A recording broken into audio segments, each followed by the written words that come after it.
శ్రీమతే నమః. ఈ రోజు ఈ వీడియోలో శ్రావణ మాసంలో మనకి వచ్చే సందేహాలు దాదాపుగా అన్నింటినీ తీర్చే ప్రయత్నం చేసేస్తా. ఒక్కసారి వీడియోలోకి వెళ్లే ముందు మనం అమ్మవారి పాదాల పట్టుకుని కామెంట్లలో మీ ఇష్ట దైవాన్ని స్మరణ చేసుకుని అప్పుడు వీడియోలోకి వెళ్ళిపోతాం. ఈ శ్రావణ మాసం చాలా మంది ఏమనుకుంటారంటే ఆడవాళ్ళకి మాత్రమే ఈ శ్రావణ శుక్రవారాలు, శ్రావణ మంగళవారాలు అని అనుకుంటారు. కానీ శ్రావణ మాసంలో శుక్రవారాలకి మంగళవారాలకి ఎంత ప్రాధాన్యత ఉంటుందో శ్రావణ శనివారము, శ్రావణ ఆదివారము, శ్రావణ సోమవారము కూడా అంతే విశేషమైన రోజులు. అసలు శ్రావణ మాసం మొత్తం ప్రతిరోజు పండగ అని చెప్పచ్చు. ఎందుకంటే ఈ మాసంలోనే గరుడ పంచమి, హయగ్రీవోత్పత్తి, ఆండాళ్ తల్లి తిరునక్షత్రం, బదరీనారాయణుల తిరునక్షత్రం, అళవందారుల తిరునక్షత్రం, కన్నయ్య పుట్టినరోజు కదా. ఎన్ని వచ్చాయి చెప్పండి. శ్రావణ పౌర్ణిమ ఎన్ని వచ్చాయండి. కాబట్టి ప్రతిరోజు పండగే. ముఖ్యంగా మనం మంగళవారాలు, శుక్రవారాలు పూజ చేసుకుంటాం. మంగళవారాలేమో కొత్తగా పెళ్ళైన ఆడవాళ్ళు నోములు నోచుకుంటారు. శుక్రవారాలేమో మనం అమ్మవారికి కుంకుమార్చన చేసుకుంటాం. వరలక్ష్మి వ్రతం రోజునేమో పెళ్ళైన ఆడవాళ్ళందరూ పూజ చేసుకుంటారు. పెళ్లి కాని ఆడవాళ్ళు కూడా చేసుకోవచ్చు. ఎలాగా? వ్రతం చేసుకుంటున్న వాళ్ళ పక్కన కూర్చుని మనం చక్కగా ఆ తోరం కట్టించుకోవచ్చు, పూజ చేసుకోవచ్చు. ఒకవేళ పెళ్లి కాని వాళ్ళు కూడా మేము చేసుకుంటామండి అని అంటే హాయిగా లలితా సహస్రనామ స్తోత్రం గాని, లక్ష్మీ సహస్రనామ స్తోత్రంతో గాని కుంకుమార్చన చేయండి. శ్రీ సూక్త స్తోత్రం ఉంటుంది. ఆ శ్రీ సూక్త స్తోత్రంతో ప్రతిరోజు అమ్మవారికి కుంకుమార్చన చేయండి. ఏదో విధంగా ఈ నెల్లాళ్ళు మనం అమ్మవారిని స్మరించుకుంటే అంతకంట మహద్భాగ్యం ఉంటుందా? అయితే శుక్రవారాలు, మంగళవారాలు మాత్రమే పూజ అనుకుంటారు. కానీ శ్రావణ సోమవారాలు అత్యంత విశేషమైనవి. శ్రావణ మాసంలో వచ్చే అన్ని సోమవారాలు మనకేం తెలుసు?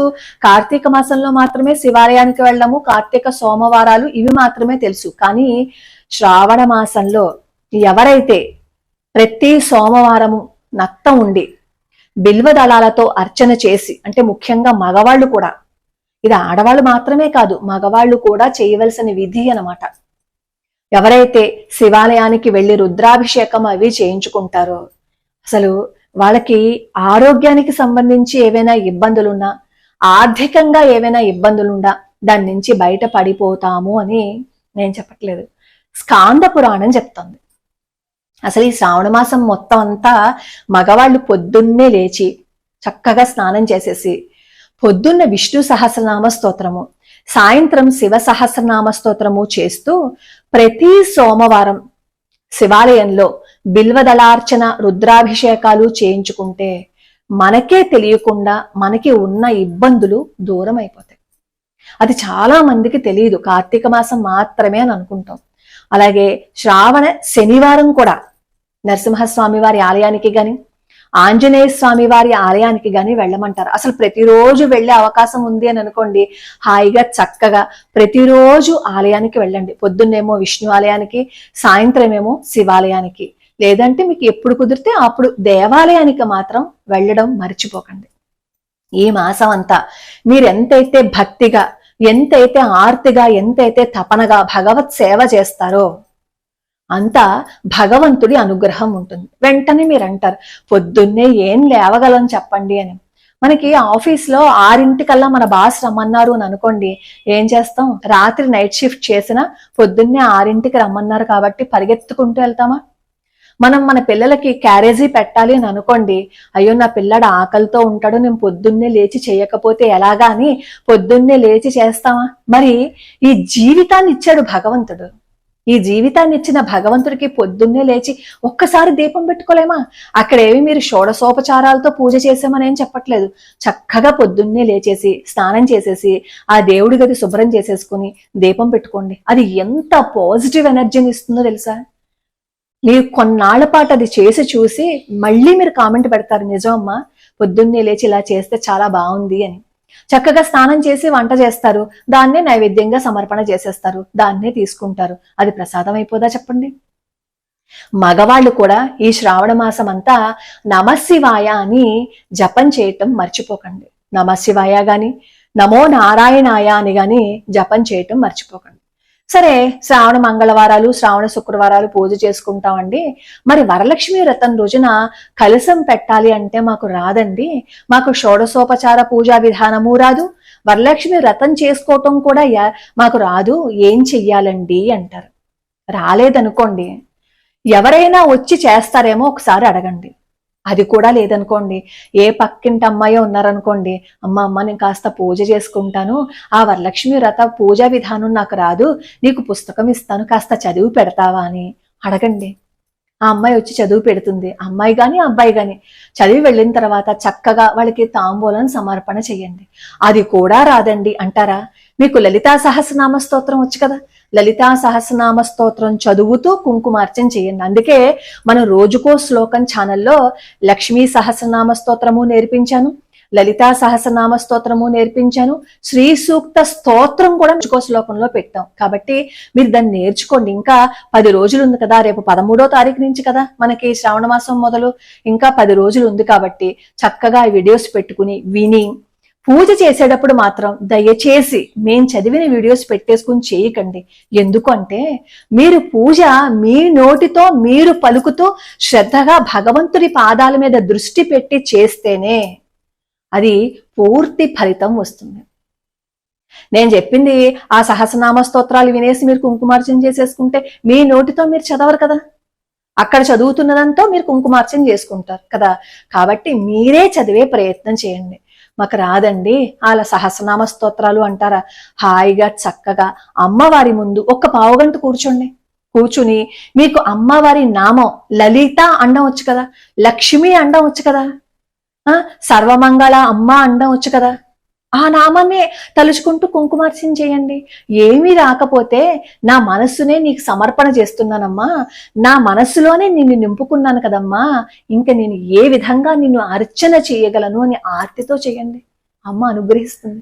అలాగే ఈ శ్రావణ మాసంలో తాడేపల్లిగూడెం సర్వమంగళ అమ్మవారి ఆలయంలో ఈ నెల్లాళ్ళు గోత్రనామాలు ఎవరైతే పంపించి 516 రూపాయలు ద్రవ్య సమర్పణ చేసుకుంటారో వాళ్ళందరి పేరున ప్రతిరోజు కుంకుమార్చన జరుగుతుంది. ఎవరైనా పంపించాలి అని అనుకుంటే నేను కమ్యూనిటీ పోస్ట్ లో వివరాలు పెడతాను, ఈ వీడియో కింద కూడా వివరాలు పెడతాను. ఆ మాసంలో జరిగే ప్రతి పూజా కార్యక్రమానికి, ప్రతి విశేషానికి మీ గోత్రనామాలు చదవబడతాయి. మొత్తం నెల్లాళ్ళు చదువుతారు. ఇంకా విశేష కార్యక్రమాల్లో కూడా సంకల్పం చెప్పుకుని ఆ పూజల్లో కూడా మిమ్మల్ని భాగస్వాములుగా చేస్తారనమాట. వైశాఖి యాప్ అని ఉంది, ఆ యాప్ ద్వారా పంపించండి. అలాగే మాస శివరాత్రికి ఎవరైనా ద్రవ్యాన్ని పంపించాలి అని అనుకుంటే మాస శివరాత్రి 11వ తారీఖున వచ్చింది. కాబట్టి ఎవరైనా పంపించాలి అనుకుంటే 216 రూపాయలు ద్రవ్య సమర్పణ చేస్తే ఆ 216 రూపాయలు ద్రవ్య సమర్పణ చేసిన వారి గోత్రనామాలు చదువుతూ అక్కడ అభిషేకం చేస్తారు. ప్రతి నెల మాస శివరాత్రికి అభిషేకం చేయించుకున్న వాళ్ళకి కూడా ఎన్నో ఇబ్బందులు దూరం అయిపోయాయి అని పెడుతూ ఉంటారు. అలానే ఈ శ్రావణ మాసంలో వచ్చే మాస శివరాత్రి కూడా విశేషం. ఎంత విశేషమైందో చెప్పాను కదా. అసలు శ్రావణ మాసంలోనే శివారాధన చేయమంటారు. శివుడు అంటే ఏంటి, శివ అంటే ఏంటి, లక్ష్మీప్రదం కదా.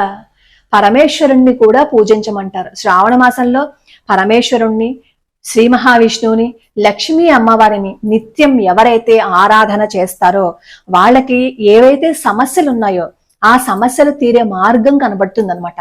మన ప్రయత్నం మనం చేస్తూ ఎవరిని దూషించకుండా, ఎవరిని ఏడిపించకుండా సత్యాన్ని మాట్లాడుతూ ధర్మాన్ని పాటిస్తూ ఉంటే భగవంతుడి అనుగ్రహం ఉంటుంది. ఒక్కసారి మగవాళ్ళు కూడా ఈ శ్రావణ మాసం మొత్తం పూజ చేయటానికి ప్రయత్నించండి. మార్పు రాకపోతే అప్పుడు అడగండి, ఖచ్చితంగా మార్పు వస్తుంది. మన మనసులోనూ మార్పు వస్తుంది, మన ఆలోచన విధానంలోనూ మార్పు వస్తుంది, మన జీవితంలో కూడా మార్పు వచ్చి తీరుతుంది. ఒకసారి ప్రయత్నం చేయటంలో నష్టమేం లేదు కదా. ప్రతిరోజు ఎంతో సమయాన్ని వృధాగా మనం వ్యర్థంగా గడిపేస్తున్నాం. అలాంటిది ఒక్క 10 నిమిషాలు కూర్చుని భగవన్ నామస్మరణ చేయండి, శివనామస్మరణ చేయండి, వాసుదేవ నామస్మరణ చేయండి. చేస్తే మీకే మార్పు కనిపిస్తుంది. అలాగే కడుపుతో ఉన్న వాళ్ళు ఈ పూజ చేయొచ్చా అని అడుగుతున్నారు.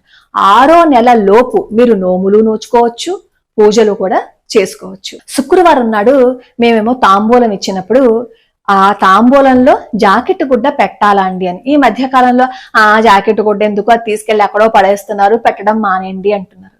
మనం ఎవరికైనా ఏదైనా ఇవ్వడం మన సౌభాగ్యం. వాళ్ళు ఏం చేసుకుంటారు అనేది మనకెందుకు, వాళ్ళు ఎక్కడో పడేస్తున్నారు అనేది కూడా మనమే ఆలోచించేసుకుని దాన్ని కూడా మన ఖాతాలోనే పడేసుకోవడం ఎందుకు? చక్కగా ఒక 60-70 రూపాయలు పెడితే ఒక మంచి జాకెట్ గుడ్డ వస్తుంది. ఆ మంచి జాకెట్ గుడ్డ ఒకటి తీసుకుని ఆంబూలం పెట్టి అమ్మవారికి సమర్పణ చేసి ముత్తైదుకి సమర్పణ చేసేయండి. చాలా మంది ఏం చేస్తూ ఉంటారంటే ఇంట్లో చేసుకునే పూజని వాట్సాప్ స్టేటస్ల ద్వారా చూపించుకుంటారు. మనం చేసే పూజ గాని, మనం వాడే మందు గాని, మనం చేసే అనుష్ఠానం గాని, మన బలం గాని బలహీనతలు గాని ఎవరికీ చెప్పకూడదు అంటారు.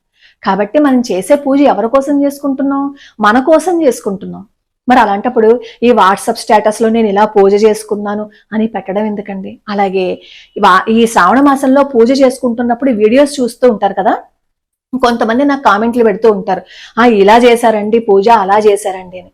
ఎలా చేసినా వాళ్ళు భగవంతుడి దగ్గర ఒక్క 10 నిమిషాలు గడిపారు కదా, దానికి మనం ఆనందించాలి. దానికి కూడా మనం పేర్లు పెట్టద్దు.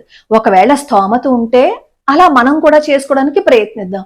స్తోమత లేదనుకోండి, మనం ఊహించుకుందాం పూజ చేసినట్లు. ఊహలో అయితే అందరికంటే ఇంకా బాగా చేసుకోవచ్చు కదా మనం. ఊహలో అయితే అమ్మవారికి బంగారపు ఆభరణాలు ధరించినట్లు మనం ఊహించుకోవచ్చు, వజ్రాల ఆభరణాలు సమర్పణ చేసినట్లు కూడా ఊహించుకోవచ్చు కదా. చెప్పండి, వాళ్ళు చేస్తున్నారు, మనం ఊహతో ఇంకా ఇంకా ఇంకా అద్భుతంగా ఊహించుకోవచ్చు కదా. కాబట్టి ఎవరో ఏదో చేశారు అని అనుకోకుండా మీరేం చేయగలరు, మీ మనసుని ఎంత ఎక్కువగా అమ్మవారి పాదాల దగ్గర పెట్టగలరు, అదొక్కటి మాత్రమే ఆలోచించండి. మనం ఎవరో ఏదో అలా చేశారు, ఇలా చేశారు, ఇంకా వాళ్ళకి పని లేదు, ఆ కొత్త చీరలు కట్టుకున్నారు, ఈ నగలు పెట్టుకున్నారు అని మనం అంటూ ఉంటాం కదా. వాళ్ళకి స్తోమత ఉందండి, వాళ్ళు పెట్టుకున్నారు, వాళ్ళు చూపించుకున్నారు. మనకి కూడా ఉంది స్తోమత, అంతకు మించి స్తోమత ఉంది. బాహ్యంగా ఈ నగలు ఇవన్నీ మనం వేసుకోలేకపోయి ఉండొచ్చు, కానీ మన మనసే బంగారం కదా అని అనుకున్నారు అనుకోండి. ఒకసారి ఆలోచించండి, వాళ్ళు బంగారపు నగలు వేసుకున్నారు, నా మనసే బంగారము, నేనే బంగారాన్ని, నాకు అంత మంచి మనసు ఇచ్చాడు భగవంతుడు అని అనుకోండి, ఎంత బాగుంటుందో.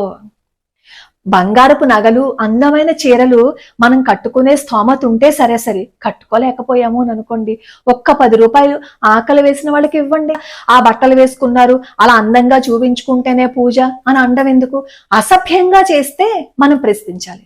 కానీ ఎవరి స్తోమతను బట్టి వాళ్ళు చేసుకుంటున్నప్పుడు మనం అసలు ఏమీ అనక్కర్లేదు. అలాగే పూజ చేసేటప్పుడు మనం అందమైన చీర కట్టుకున్నామా, అందమైన చీర కట్టుకోలేదా అని ఆలోచించే కంటే శుభ్రమైన చీర కట్టుకున్నామా లేదా, బొట్టు పెట్టుకున్నామా లేదా, కాళ్ళకి పసుపు రాసుకున్నామా లేదా, జుట్టు ముడి పెట్టుకున్నామా లేదా, ఇవి చూడండి. చేతికి నిండుగా గాజులు వేసుకున్నామా లేదా. మీరు వెంటనే అంటారు, మీరు వేసుకుంటారేంటండి అని. మాకు ఆనవాయితీ లేదండి, అందుకే నేను మట్టి గాజులు వేసుకోను. కానీ ఈ మధ్య చాలా ఈ గాజుల గురించి కూడా ఇంకా వాళ్ళు ఆలోచనలు ఎంతవరకు వెళ్ళిపోతున్నాయంటే ఆ కామెంట్లు భరించలేక నేను గాజులు వేసుకుంటున్నాను. మాకు మడికి పని చేయదు, అందుకే నేను గాజులు వేసుకోను. ఈ ఆనవాయితీని బట్టి మీ ఇంట్లో ఏ విధంగా పూజ చేసుకుంటారు అని మీ పెద్దవాళ్ళు చెప్తారు. ఎవరో చేసుకున్నారు ఆ పద్ధతి కాదు మీరు పాటించాల్సింది. మీ ఇంట్లో మీ పెద్దవాళ్ళు ఏ విధంగా అయితే చెప్పారో ఆ విధంగా మీరు కళ్ళు మూసుకుని ఫాలో అయిపోండి. అప్పుడు ఏ గొడవలు ఉండవు, హాయిగా ప్రశాంతంగా ఉంటుంది. ఇంకా ఎవరికైనా ఏవైనా అనుమానాలు ఉంటే కింద నాకు కామెంట్లో పెడితే వాటిని కూడా నివృత్తి చేసే ప్రయత్నం చేస్తాను. లోకా సమస్తా సుఖినో భవంతు, సర్వే జనా సుఖినో భవంతు.